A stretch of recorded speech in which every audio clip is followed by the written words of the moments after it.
Carol Burnett was never the type of star who had to rely on scandal, cruelty, or the cutthroat politics of Hollywood to cement her reputation. She was beloved because she led with warmth, humor, and a kind of motherly presence that carried through television screens and made her feel like family to millions of viewers. By the time The Carol Burnett Show was halfway through its run in the 1970s, it had already solidified itself as one of the greatest variety shows in history. Each week, Carol and her ensemble, Harvey Korman, Vicki Lawrence, Tim Conway, and a rotating list of guests, delivered sketches, musical numbers, and comedy bits that were both timeless and inventive.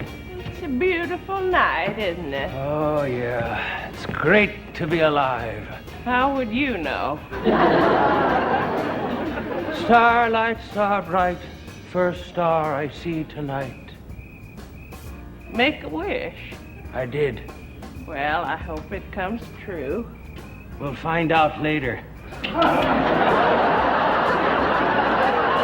Yet behind the laughter and joy, there was one moment when Carol had to step into a role she never relished, the disciplinarian, and in doing so, she proved that her kindness had limits and that respect was a non-negotiable requirement on her stage. It happened during the show's 7th season, a period when the ensemble had already developed a rhythm so tight that their chemistry seemed effortless. Guests came and went, bringing new energy to the sketches, and Carol prided herself on how welcoming her team was to outsiders. She knew the success of the show depended on that harmony. When the audience sensed fun, it was because the cast was genuinely enjoying themselves. But on this particular week, as rehearsals began with singer Petula Clark and comedian Tim Conway, Harvey Korman, the show's towering comic presence seemed off. Instead of his usual professionalism, he snapped at others, acted dismissively toward the guests, and poisoned the atmosphere with a sharpness that unsettled everyone. Carol noticed it instantly. Burnett was not known for being confrontational. She was the glue that held the show together, but her leadership style was gentle, almost maternal. She believed in letting her colleagues shine, never pulling rank unless absolutely necessary. But watching Harvey's behavior, she realized she couldn't let it slide. Not only was he disrespecting the guests, something she considered unforgivable, but his bad mood was spreading to her.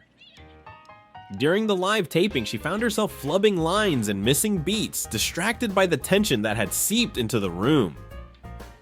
Afterwards, she knew she had to address it. Gathering her courage, she went to Harvey's dressing room. The two had worked together for years, and she admired his comedic genius. He was a master of character work, with impeccable timing and a gift for making people laugh until their sides hurt. But when Carol walked through the door to discuss his attitude, she was met with resistance. Harvey, defensive and prickly, told her to mind her own business. That stung. To her, everything that happened on that stage was her business, especially when it involved guests who had trusted her with their time and talent. She told him as much, making it clear that she wasn't there to dictate his moods, but to protect the integrity of the show. Harvey pushed back harder, insisting she couldn't tell him how to feel or act, and if she didn't like it, he'd just as soon leave and never return. With that, he all but shoved her out into the hallway and closed the door in her face. For most people, that might have been the end of it. A confrontation gone wrong, an ego battle destined to simmer until it exploded later. But Carol Burnett was not most people. Instead of retreating, she took decisive action. Picking up the phone, she called Harvey's agent and calmly delivered the news. Harvey Korman would no longer be working on The Carol Burnett Show. It was a shocking move for her, one she didn't take lightly. Harvey was a central figure in the ensemble, beloved by audiences for his roles in sketches like The Family, and his hysterical on-screen chemistry with Tim Conway. Yet Carol knew that allowing him to disrespect guests and undermine the mood of the show would be worse than losing him. When she hung up, she went back to his dressing room and gave him the news herself. She looked him in the eye and said, "Well, you got your wish. I called your agent and he's aware of the situation. You were rude to our guests, and because of your behavior, I was screwing up all over the place tonight. I can't work like that, so if you want off, you're free to go." Harvey, perhaps realizing the weight of what had just happened, stopped her. His bravado cracked, and he asked if there was anything he could do to make things right. For Carol, this was a turning point. She could have held firm, cut him loose, and moved on, but that wasn't her way. She believed in second chances, in the idea that people could change if they wanted to, so she laid down the terms.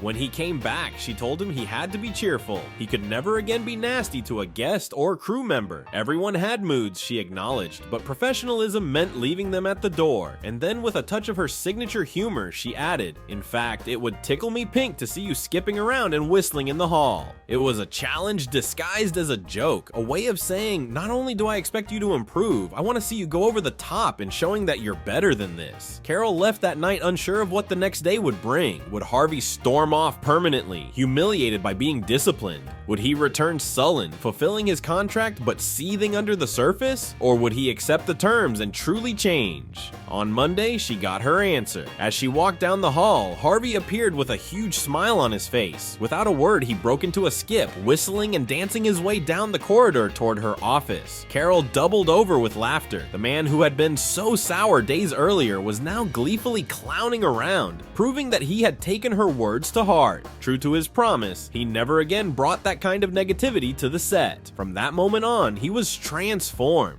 To commemorate the shift, Carol even had a plaque made for his dressing room door that read Mr. Happy-Go-Lucky. It was both a reminder and a celebration of the new Harvey, the one who chose joy over bitterness. The story, which Carol later recounted in her memoir In Such Good Company, became one of the most beloved behind-the-scenes anecdotes from the show's history. Fans were stunned to learn that Harvey Korman, the lovable goofball who could barely keep a straight face during Tim Conway's antics, had once been at risk of being banned from the show entirely. But the tale carried a lesson far deeper than simple showbiz gossip. It was about accountability, respect, and the courage to confront someone you care about when they cross a line. What makes the story resonate decades later is that it wasn't a case of humiliation or revenge. Carol didn't fire Harvey to destroy him. She did it to protect the show and to push him toward being his best self. And Harvey, to his credit, accepted the correction with humility and grace. He could have let his pride get in the way, walked out, and left behind one of the greatest comedy partnerships in television history. Instead, he chose to stay, to change, and to lean into the joy that defined the show. For the rest of its run, his chemistry with Carol and Tim remained one of its greatest treasures, and fans never suspected the rocky moment that nearly ended it all. Carol Burnett's decision also underscored her leadership style. She wasn't a tyrant, nor did she demand blind obedience. What she demanded was respect for the guests, for the crew, for the audience, and for each other. The Carol Burnett Show wasn't just a job, it was a family, and like any family, it required boundaries.